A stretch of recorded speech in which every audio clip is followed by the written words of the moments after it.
Hi ಎಲ್ಲರಿಗೂ ನಮಸ್ಕಾರ. Welcome to Shweta ಅಡುಗೆ.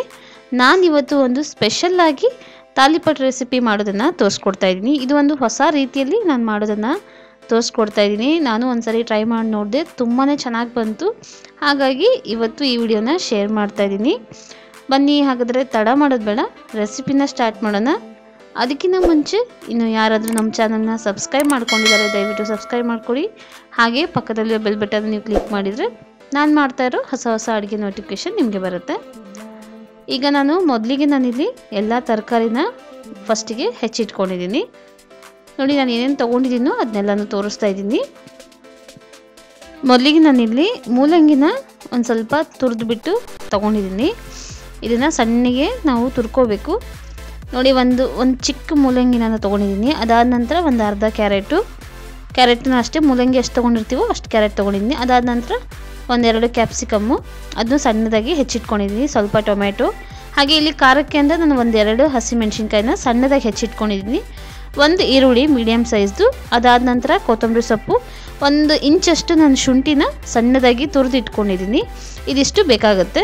ಈಗ ಇದನ್ನು ಒಂದು ಬೌಲಿಗೆ ಒಂದೊಂದಾಗಿನೇ ಹಾಕ್ಕೊಳ್ತಾ ಇದ್ದೀನಿ. ಇದು ಆರೋಗ್ಯಕ್ಕೆ ಕೂಡ ತುಂಬಾ ಒಳ್ಳೆಯದು. ನಮ್ಗೆ ಯಾವುದ್ಯಾವ್ದು ತರಕಾರಿ ಎಷ್ಟಾಗುತ್ತೋ ಅದನ್ನೆಲ್ಲನೂ ನಾನು ಹಾಕಿಬಿಟ್ಟು ಒಂದು ಹೊಸ ರೀತಿಯಲ್ಲಿ ತಾಲಿಪಟ್ ಮಾಡೋದನ್ನು ತೋರಿಸ್ಕೊಡ್ತಾ ಇದ್ದೀನಿ. ತುಂಬಾ ಚೆನ್ನಾಗಿರುತ್ತೆ ಟೇಸ್ಟು. ನೀವು ಖಂಡಿತವಾಗ್ಲೂ ಮನೇಲಿ ಟ್ರೈ ಮಾಡಿ ನೋಡಿ.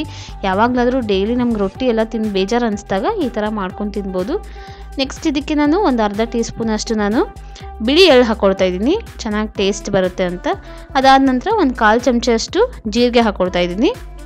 ನೆಕ್ಸ್ಟ್ ನಾನಿಲ್ಲಿ 1 ಟೀ ಸ್ಪೂನಷ್ಟು ರೆಡ್ ಚಿಲ್ಲಿ ಪೌಡ್ರ್ ಹಾಕ್ಕೊಂಡಿದ್ದೀನಿ. ಆಲ್ರೆಡಿ ನಾವು ಹಸಿಮೆಣ್ಸಿನ್ಕಾಯಿ ಹಾಕಿರೋದ್ರಿಂದ ನೋಡ್ಕೊಂಡ್ಬಿಟ್ಟು ಹಾಕ್ಕೊಳ್ಳಿ. ಅದಾದ ನಂತರ ಒಂದು ಅರ್ಧ ಟೀ ಸ್ಪೂನಷ್ಟು ಅರಿಶಿನ ಹಾಕ್ಕೊಂಡಿದ್ದೀನಿ. ಅದಾದ ನಂತರ ರುಚಿಗೆ ತಕ್ಕಷ್ಟು ಉಪ್ಪು ಹಾಕ್ಕೊಳ್ತಾ ಇದ್ದೀನಿ. ಇದಿಷ್ಟೇ ಬೇಕಾಗುತ್ತೆ. ನಿಮಗೆ ಬೇಕು ಅನಿಸಿದ್ರೆ ನೀವು ಒಂದು ಸ್ವಲ್ಪ ಗರಂ ಮಸಾಲ ಕೂಡ ಆ್ಯಡ್ ಮಾಡ್ಕೋಬೋದು. ಇದಿಷ್ಟೇ ಸಾಕಾಗುತ್ತೆ. ಈಗ ನೆಕ್ಸ್ಟ್ ಇದನ್ನು ಚೆನ್ನಾಗಿ ಒಂದ್ಸರಿ ಉಪ್ಪು ಖಾರ ಎಲ್ಲ ಹದವಾಗಿ ಹೊಂದ್ಕೊಳ್ಳೋ ಹಾಗೆ ಚೆನ್ನಾಗಿ ಇದನ್ನು ಒಂದ್ಸರಿ ಮಿಕ್ಸ್ ಮಾಡ್ಕೊತಾ ಇದ್ದೀನಿ. ಈಗ ಮಿಕ್ಸ್ ಮಾಡ್ಕೊಂಡ ನಂತರ ಈಗ ಒಂದೊಂದಾಗಿನೇ ಹಿಟ್ಟು ಹಾಕ್ಕೊಳ್ತಾ ಇದ್ದೀನಿ. ನೆಕ್ಸ್ಟ್ ನಾನಿಲ್ಲಿ ಅರ್ಧ ಕಪ್ಪಷ್ಟು ಕಡಲೆ ಹಿಟ್ಟು ತೊಗೊಂಡಿದ್ದೀನಿ. ಇದಾದ ನಂತರ ಅರ್ಧ ಕಪ್ಪಷ್ಟು ಗೋಧಿ ಹಿಟ್ಟು ತೊಗೊಳ್ತಾ ಇದ್ದೀನಿ.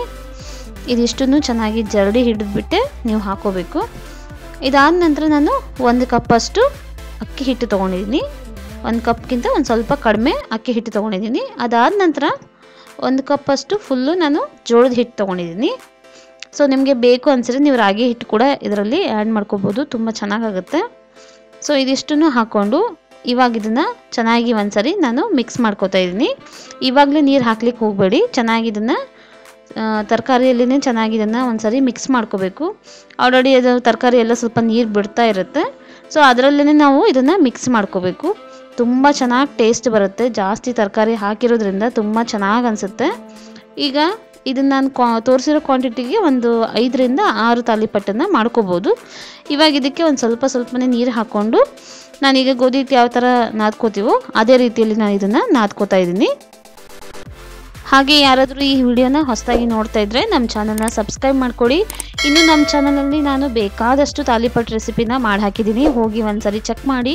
ಇದಂತೂ ತುಂಬಾ ರುಚಿಯಾಗಿ ಬರುತ್ತೆ. ಈಗ ನೋಡಿ ಆಗಿದೆ.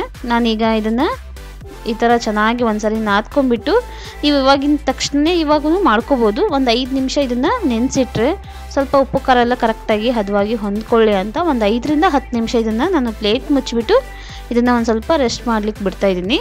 ಅಂದಾಗ ಚೆನ್ನಾಗಿ ಟೇಸ್ಟ್ ಬರುತ್ತೆ. ಇಲ್ಲಾಂದರೆ ಸ್ವಲ್ಪ ಹಿಟ್ಟಿಟ್ಟು ಅನಿಸುತ್ತೆ ಅಂತ ಒಂದು 5 ನಿಮಿಷ ಇದನ್ನು ರೆಸ್ಟ್ ಮಾಡೋಕ್ಕೆ ಬಿಡ್ತಾಯಿದ್ದೀನಿ. ಇದರಿಂದ 10 ನಿಮಿಷ ಆಗಿದೆ.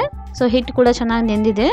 ಇವಾಗ ನಮ್ಗೆ ಯಾವ ಸೈಜ್ ಬೇಕೋ ಆ ಸೈಜಲ್ಲಿ ಉಳ್ಳೆ ಮಾಡ್ಕೊಳ್ಳೋಣ. ಉಳ್ಳೆ ಮಾಡ್ಕೊಂಬಿಟ್ಟು ನಾನು ಇಲ್ಲಿ ಒಂದು ಹಸಿ ಬಟ್ಟೆ ತೊಗೊಂಡಿದ್ದೀನಿ. ಒಂದು ಕರ್ಚಿಪ್ಪು ಅಥವಾ ನಿಮ್ಮ ಕಾಟನ್ ಬಟ್ಟೆ ನಿಮ್ಗೆ ಯಾವ ಥರ ಮನೇಲಿರುತ್ತೋ ಅದನ್ನು ಕಾಟನ್ ಬಟ್ಟೆನ ಚೆನ್ನಾಗಿ ನೀರಲ್ಲಿ ಎತ್ಕೊಂಡ್ಬಿಟ್ಟು ಹೀಗೆ ಹಸಿ ಮಾಡಿಕೊಂಡು ಈ ಥರ ನಿಮ್ಗೆ ಯಾವ ಸೈಜ್ ಬೇಕೋ ಆ ಸೈಜಲ್ಲಿ ಚೆನ್ನಾಗಿ ಇದನ್ನು ಕೈಯಿಂದನೇ ಕೈ ಅಂಟ್ಕೋತಾ ಇದ್ದರೆ ಒಂದು ಸ್ವಲ್ಪ ನೀರು ಹಚ್ಕೊಂಡ್ಬಿಟ್ಟು ಈ ಥರ ಮೆಲ್ಲಗೆ ತಟ್ಕೊಂಡ್ರೆ ನೀವು ಎಷ್ಟು ತೆಳ್ಳಗೆ ಬೇಕಾದರೂ ಮಾಡ್ಕೋಬೋದು ಅಥವಾ ದಪ್ಪಗೆ ಬೇಕಾದರೂ ಮಾಡ್ಕೋಬೋದು. ನಿಮ್ಗೆ ಯಾವ ಥರ ಇಷ್ಟ ಆಗುತ್ತೋ ಆ ಥರ ನೀವು ಇದನ್ನು ನಿಧಾನವಾಗಿ ಈ ಥರ ತಟ್ಕೊಂಡ್ರೆ ತುಂಬ ಈಸಿಯಾಗಿ ನಾವು ಇದನ್ನು ಮಾಡ್ಕೋಬೋದು. ಅಥವಾ ಬಾಳೆ ಎಲೆ ಇದ್ದರೆ ಬಾಳೆ ಎಲೆ ಕೂಡ ಅದನ್ನು ಮಾಡ್ಕೋಬೋದು, ಅಥವಾ ಬಟರ್ ಪೇಪರ್ ಇದ್ದರೆ ಅದರಲ್ಲೂ ಕೂಡ ಮಾಡ್ಕೋಬೋದು. ತುಂಬಾ ಚೆನ್ನಾಗಾಗುತ್ತೆ.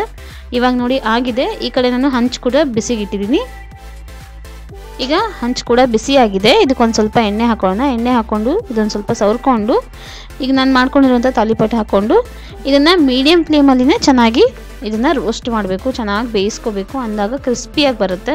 ನೋಡಿ ಎಷ್ಟೊಂದು ಈಸಿಯಾಗಿ ಎಷ್ಟೊಂದು ಚೆನ್ನಾಗಿ ಬರ್ತಾಯಿದೆ. ಸೊ ಈ ಥರ ಕಾಟನ್ ಬಟ್ಟೆಯಲ್ಲಿ ಮಾಡಿಕೊಂಡ್ರೆ ನಿಮ್ಗೆ ಈಸಿಯಾಗಿ ಬರುತ್ತೆ. ನೆಕ್ಸ್ಟ್ ಇದಕ್ಕೆ ಮೇಲ್ಗಡೆ ಒಂದು ಸ್ವಲ್ಪ ಎಣ್ಣೆ ಹಾಕ್ಕೊಳ್ತಾ ಇದ್ದೀನಿ, ಅಥವಾ ನೀವು ತುಪ್ಪ ಬೇಕಾದರೆ ನೀವು ತುಪ್ಪ ಕೂಡ ಹಾಕೋಬೋದು. ಈಗ ಇದನ್ನು ಗ್ಯಾಸ್ನ ಮೀಡಿಯಮ್ ಫ್ಲೇಮಲ್ಲಿ ಇಟ್ಕೊಂಡು ಚೆನ್ನಾಗಿ ಕೆಂಪು ಆಗೋ ತನಕ ಸ್ವಲ್ಪ ಕ್ರಿಸ್ಪಿ ಆಗೋವರೆಗೂ ಇದನ್ನು ಚೆನ್ನಾಗಿ ಬೇಯಿಸ್ಕೋಬೇಕು. ಅಂದಾಗ ಕ್ರಿಸ್ಪಿಯಾಗಿ ಬರುತ್ತೆ, ತಿನ್ನಲಿಕ್ಕೂ ತುಂಬ ಚೆನ್ನಾಗಿ ಅನಿಸುತ್ತೆ. ಹಾಗಾಗಿ ಒಳಗಡೆ ಕೂಡ ಚೆನ್ನಾಗಿ ಬೇಯುತ್ತೆ. ಇವಾಗ ನೋಡಿ ಆಗಿದೆ ಒಂದು ಕಡೆ. ಈಗ ನಾನು ಇದನ್ನು ತಿರುವು ಹಾಕ್ಕೊಳ್ತಾ ಇದ್ದೀನಿ. ತಿರುವು ಹಾಕ್ಕೊಂಡು ಇನ್ನೊಂದು 5 ನಿಮಿಷ ಮೀಡಿಯಮ್ ಫ್ಲೇಮಲ್ಲಿ ಇದನ್ನು ಚೆನ್ನಾಗಿ ರೋಸ್ಟ್ ಮಾಡ್ಕೊತಾ ಇದ್ದೀನಿ. ಎರಡೂ ಕಡೆನೂ ಚೆನ್ನಾಗಿ ರೋಸ್ಟ್ ಆಗಬೇಕು. ನೋಡಿ ಎಷ್ಟೊಂದು ಚೆನ್ನಾಗಿ ಕಾಣಿಸ್ತಾ ಇದೆ. ಬಿಸಿ ಬಿಸಿ ಇದ್ದಾಗಂತೂ ತುಂಬಾ ಚೆನ್ನಾಗಿ ಅನಿಸುತ್ತೆ ತಿನ್ನಲಿಕ್ಕೆ. ಸೊ ಇದಕ್ಕೆ ಮೇಲ್ಗಡೆ ಒಂದು ಸ್ವಲ್ಪ ತುಪ್ಪ ಹಾಕ್ಕೊಂಡು, ಅಥವಾ ಮೊಸರಿದ್ರೆ ಮೊಸರು ಜೊತೆಗೆ, ಅಥವಾ ಚಟ್ನಿ ಇದ್ದರೆ ಚಟ್ನಿ ಜೊತೆಗೆ, ನಾವಂತೂ ಹಾಗೆ ತಿಂತೀವಿ. ತುಂಬಾ ಚೆನ್ನಾಗಿ ಅನಿಸುತ್ತೆ ತುಪ್ಪ ಹಾಕ್ಕೊಂಡು ತಿನ್ನಲಿಕ್ಕೆ. ಸೊ ನೋಡಿದ್ರಲ್ಲ, ತುಂಬಾ ಸುಲಭ ಮಾಡೋದು. ಎಲ್ಲ ತರಕಾರಿನೂ ಮಿಕ್ಸ್ ಮಾಡಿಕೊಂಡು ಎಲ್ಲ ಹಿಟ್ಟು ಹಾಕ್ಕೊಂಡು ನಾನು ತಾಲಿಪಟ್ಟು ಮಾಡೋದನ್ನು ತೋರಿಸ್ಕೊಟ್ಟಿದ್ದೀನಿ. ತುಂಬಾ ಸಿಂಪಲ್ಲಾಗಿ ಮಾಡೋದು ತೋರಿಸ್ಕೊಟ್ಟಿದ್ದೀನಿ. ಇದು ಆರೋಗ್ಯ ಕೂಡ ತುಂಬಾ ಒಳ್ಳೆಯದು.